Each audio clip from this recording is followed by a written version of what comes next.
Bonjour, dans cet exercice, on va voir comment on peut créer un nouvel utilisateur, comment on peut justement le rattacher à un groupe et aussi comment à partir de là, on va pouvoir créer toute une arborescence.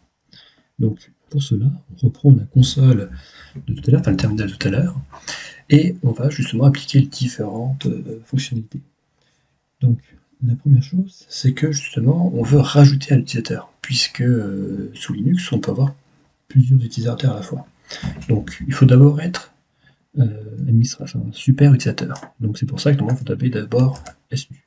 Alors je l'étais déjà, mais c'était simplement pour rappeler ici. Donc on tape SU, on rentre le mot de passe et on devient super utilisateur. Ensuite, on va utiliser la commande sudo.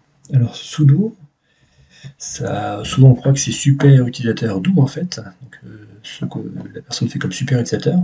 En fait, ça signifie substitute user do, c'est-à-dire qu'on va se substituer à un utilisateur. Et donc ici, on veut ajouter un utilisateur, donc je tape la commande add user et je veux le nommer Eli, donc je mets le nom de la personne, Eli. Donc ici, on me donne justement différentes informations. On me dit bien que j'ai ajouté l'utilisateur Eli, que j'ai un groupe spécifique pour Eli, et que voilà, il y a un répertoire Home et Eli. Hein. Donc maintenant dans Home, j'aurai mon répertoire courant prof et mon répertoire Eli. Ici, il faut lui associer un mot de passe. Ici, donc, je tape le mot de passe. Je le vérifie. Donc, ici, on a différentes informations. Je peux me contenter de marquer simplement Eli. Le reste, peu importe. On me demande si les informations sont correctes. Je mets oui, avec un O majuscule. Je suis maintenant ici dans... je suis revenu donc, en tant que superviseur. Ici, je suis dans le répertoire Home Prof, qui est le mien. Donc, si je fais trouver, on va pas Eli pour l'instant apparaître. Donc, si je remonte par contre au niveau de Home, ici maintenant, Eli apparaît. Donc comme Eli apparaît, on va justement pouvoir justement travailler avec lui. Donc cet Eli là, pour l'instant, il a été créé, c'est un nouvel utilisateur, et on va le rajouter dans un groupe. Alors, pour le rajouter dans un groupe, on va utiliser justement une instruction particulière qui est user-mode.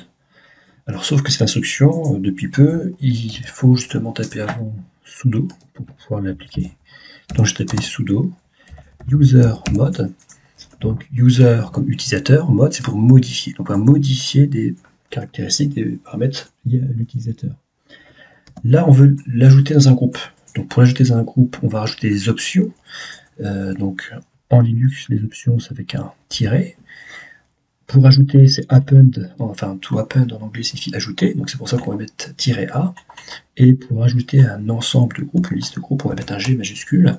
Donc on va utiliser donc ici user-mode pour ajouter à un groupe. Le groupe, on met le nom après, je l'appelle sudo. Et la personne s'appelle Eli. Donc en faisant ainsi, la personne maintenant fait partie du groupe sudo. Ça c'est pour rajouter Eli dans le groupe sudo. Donc maintenant, on va devoir justement rajouter toute une arborescence à Eli. Donc l'arborescence est imposée ici. Donc on veut que dans le répertoire Eli, on a un premier répertoire document, tutu.txt, et ainsi de suite. Hein. Donc on a plusieurs fichiers. Donc ce qu'on commençait par faire, c'est créer le répertoire document. Donc comme dans les vidéos précédentes, comme dans certaines vidéos précédentes, pardon.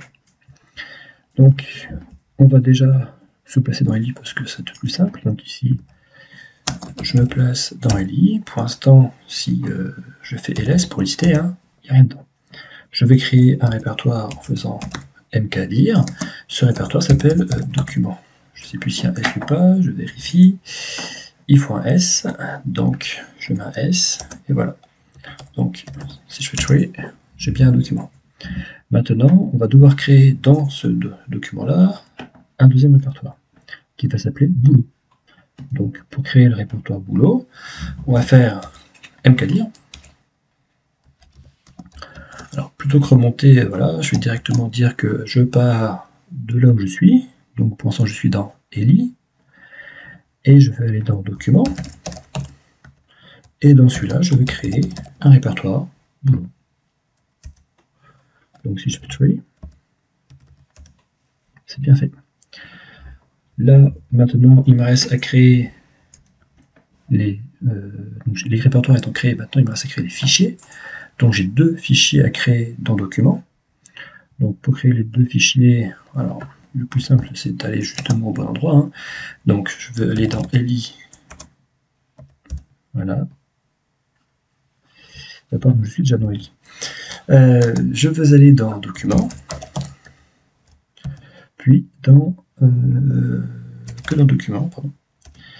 Donc c'est dans Documents avec un S. Voilà. Et dedans, je veux créer justement 2 fichiers. Donc touche permet de créer les fichiers. Ici, c'est tutu.txt et puis message.txt. Donc je tape tutu.txt. Et je fais pareil avec message.txt. Donc, si je crée un arbre, donc à partir de documents, je suis à partir de documents, donc dans documents, j'ai bien un répertoire boulot et 2 fichiers message et tutu.txt. Il me reste, pour terminer, donc à créer dans le boulot titi.txt. Donc ici, je vais utiliser la même commande, sauf que je vais partir de répertoire courant, je vais dans le boulot, et dans celui-ci, je veux créer le fichier donc, qui s'appelle titi.txt. Pardon. Voilà.